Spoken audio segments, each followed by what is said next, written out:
All right, so I've added in blue, I've added an exponent on the plane x, which is a 1, and I've added an x to the 0 on the plane constant. It makes it easier to see what you're doing, because when I tell you this, you're going to like say, huh?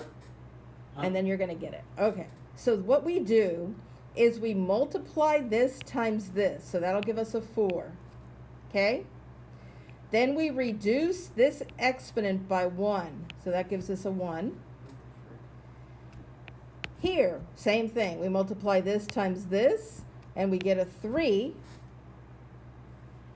And that reduces to a 0, so the x goes away.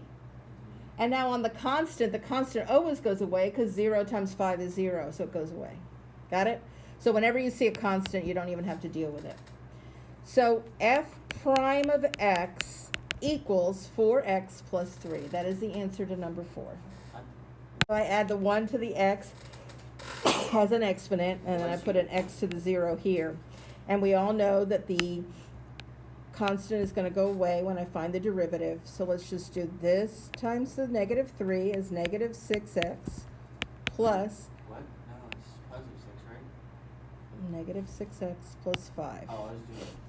So we use the f prime of x designation. The derivative of f of x is f prime of x, and it's negative 6x plus 5.